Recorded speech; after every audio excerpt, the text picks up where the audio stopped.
আসসালামু আলাইকুম। আপনারা কেমন আছেন? তো আশা করি আপনারা ভালো আছেন। আলহামদুলিল্লাহ, আপনাদের দোয়া এবং আল্লাহর অশেষ রহমত আমরা অনেক ভালো আছি। তো আজকে রেডি হয়ে বাড়ি হইলাম। আমার দোকানে এক কাস্টমারের ভাই মারা গেছে, তো ওই জায়গায় আজকে কুলখানি অনুষ্ঠান দাওয়াত দিছে। তো ওই জায়গায় যাওয়ার জন্য একদম রেডি এবং রাস্তায় চলে আসছি। তো যাওয়ার পথে এক বড় ভাইয়ের সাথে দেখা, ও বলতেছে আমাকে দাওয়াত দিছে, আমিও যাই। হ্যাঁ না, রেডি হ রেডি হ। তো ও বলছে যে আমিও যাই, তাহলে রেডি হয়ে একসাথে যাই।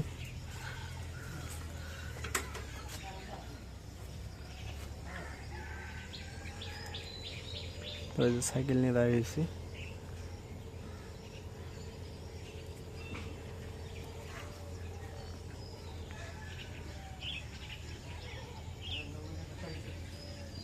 তো এই যে এখন মুরগির মাংসগুলো দিয়ে নেই।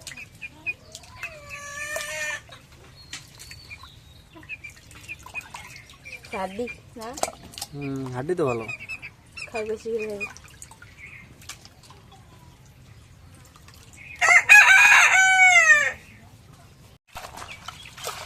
তো এই যে এখন মা শাকগুলো দিয়ে নেই। শাকগুলো বাছা হয়ে গেছে, অল্প একটু শাক বাজলে আরো কমে যাবে। এক মুঠ একের দামে এক মুঠের দামে 20 টাকা।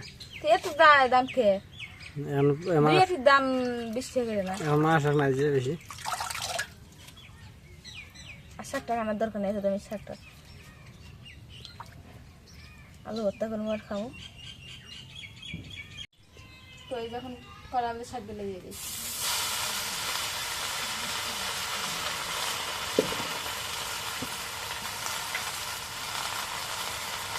তখন লবণ দিবি।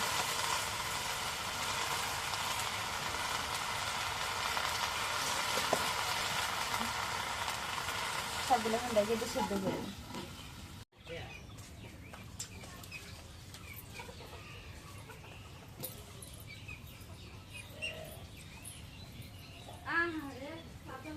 এখন শাকগুলো সেদ্ধ হয়ে গেছে, এখন নামাই নিই।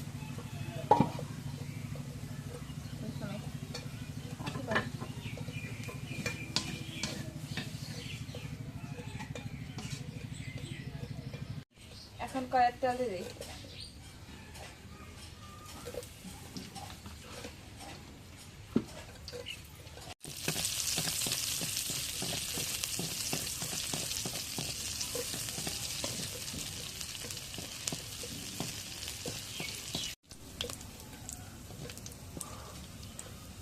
এখন শাকগুলো দিয়ে দিই। অনেকগুলো শাক হলো। দুদিন খাবো না? হ্যাঁ, দুদিনে খাবো।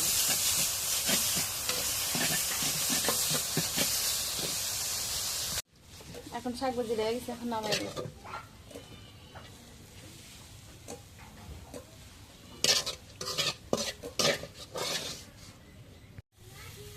এখন করে আমি তেল দিয়ে দিই।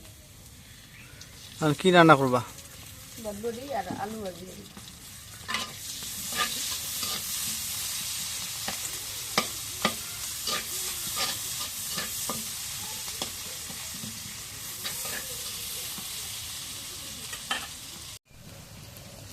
এখন পেঁয়াজ আর মরিচ ভাজা হয়ে গেছে, এখন বটবটির আলুগুলো দিয়ে দিই।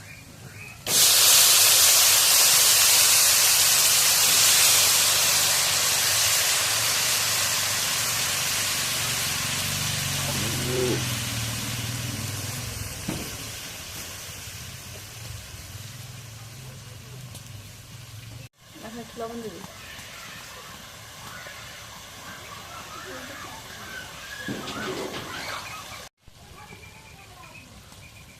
এখন হলুদের গুঁড়ো দিয়ে দিই।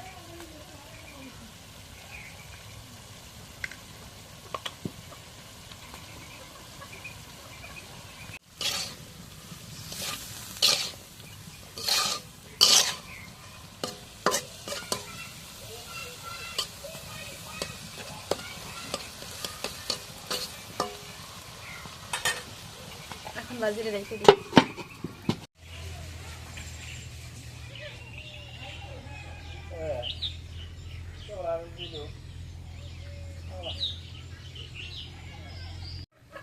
বটবটি ভাজি হয়ে গেছে, এখন নামাই নি।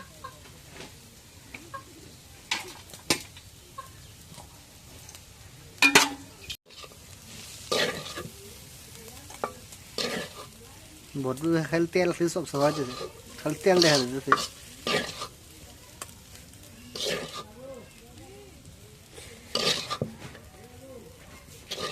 বটবটি তেল বানাইছে তেলে।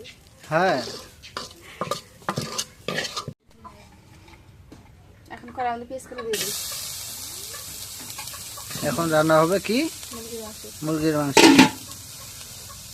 নর্মাল গুলো রান্না করা শেষ, এখন মুরগির মাংস রান্না হবে।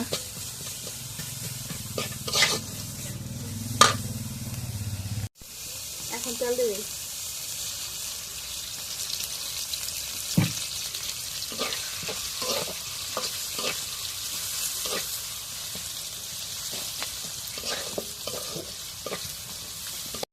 এখন গরম মশলাটা দিয়ে দিই। এখন জিরা বাটা দিয়ে দিই। আদা বাটা দিয়ে দিই। রসুন বাটা দিয়ে দিই।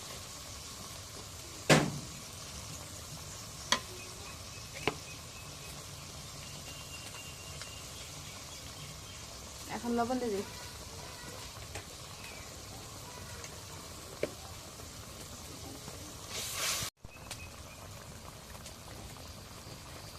এখন মরিচের গুঁড়ো দিয়ে দিই।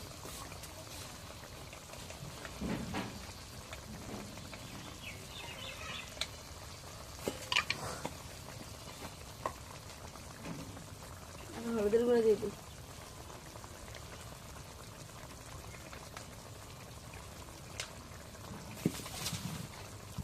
এখন মশলাগুলো একটু নাড়া দিয়ে দিই।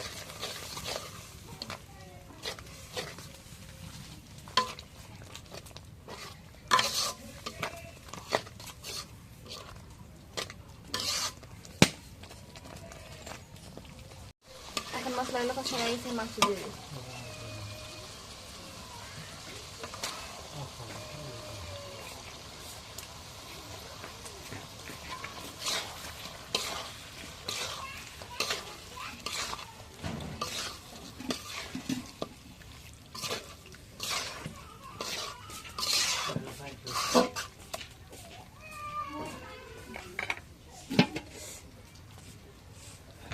এখন দেখি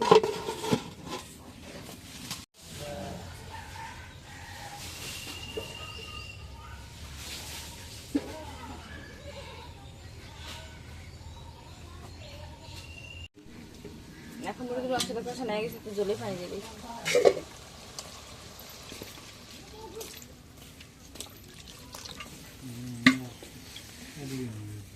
এখন ডেকে দিই।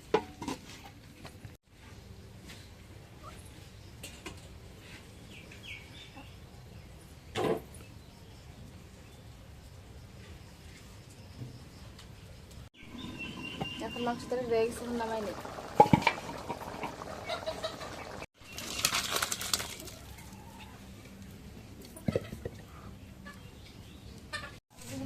ছাগলের বাচ্চা এটুকু বাচ্চা তাই ঘাসটা খাওয়াইতেছে, খাওয়ার চেষ্টা করতেছে, ঘাসে মাথা রাখা যায়।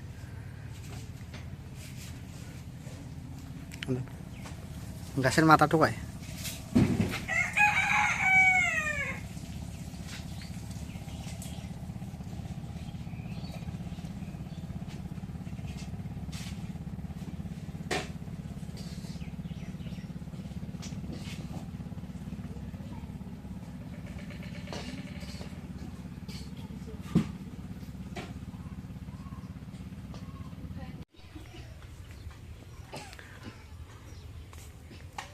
তো আমাদের রান্না সব কমপ্লিট,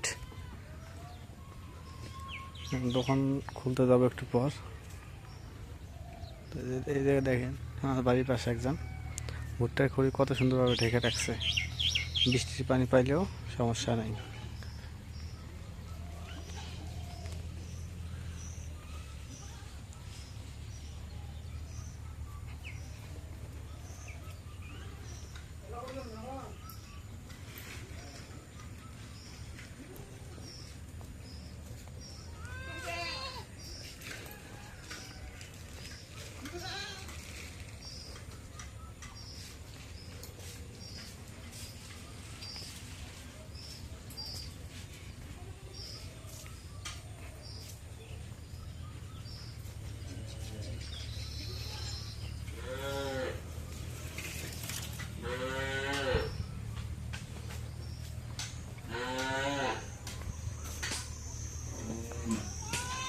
এই হচ্ছে আমাদের গ্রাম। গ্রামের মানুষ সবাই কাজে ব্যস্ত।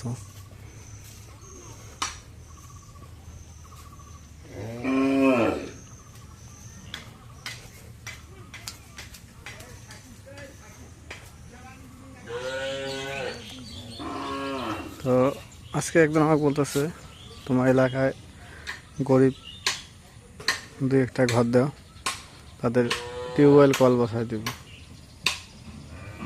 আমি বললাম কয়টা নাম লাগবে? প্রায় দুইটা। তার মধ্যে দুইটার মধ্যে একটা না, দুটো নাম দিয়েছি, তার মধ্যে একটা নাম অবশ্যই টিকবে।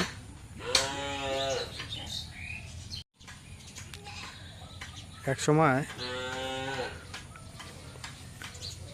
আমাদের এলাকায় লুৎফর ভাই এবং সামথিং আমি দুই একটা আমি কল বসাই দিয়েছি মানুষের বাসায়।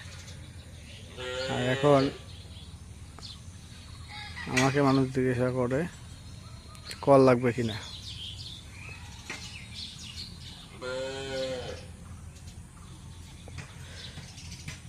তো এটা একটা দুঃখের ব্যাপার, কারণ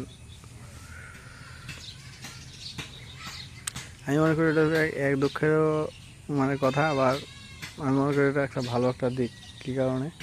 আমার মাধ্যমে যদি কারো দু একটা কল পায়, আমাকে বলতে ঠিক আছে আমার প্রয়োজন নাই, কিন্তু আমার মাধ্যমে যদি আরও দু একজন পায়, এটা তার উপকার।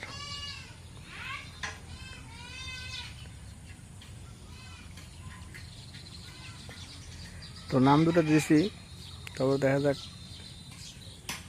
কোন দিন পাশ হয়ে আসে, কোন দিন ওদের ইচ্ছা হয় দেওয়ার। দুটো নাম দিয়েছি এমন একদম যারা গরিব অসহায়, যাদের বাসায় কল নেই। এখন মানুষের বাসায় একটা হয়েছে আমার দোকানে, ওই জায়গায় আমার দোকান থেকে দোকানে কল আছে, সেই জায়গা থেকে পানি নিয়ে যায়। ওই বাড়িতে একটা কথা বলছি, আর আমার বাসার সাথে একজন আছে, ওইটা কথা বলছে, দুইজনের কথা বলছি আমি।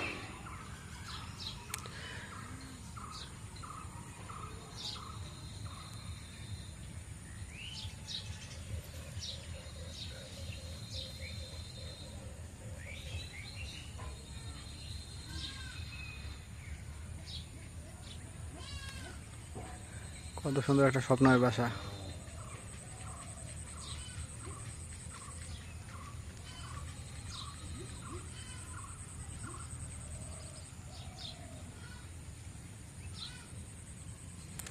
আকাশে মেঘ টলমল করতেছে, কখন দিয়ে আবার বৃষ্টি নামে।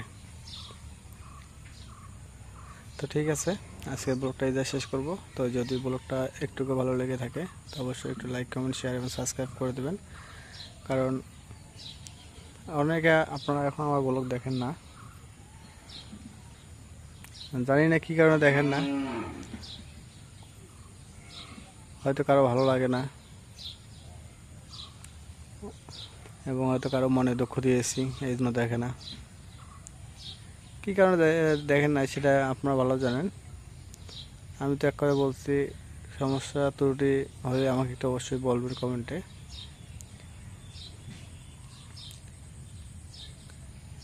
তো ঠিক আছে, সবাইকে ধন্যবাদ জানিয়ে আজকের মতো এই জায়গায় বিদায় নিচ্ছি। আল্লাহ হাফেজ।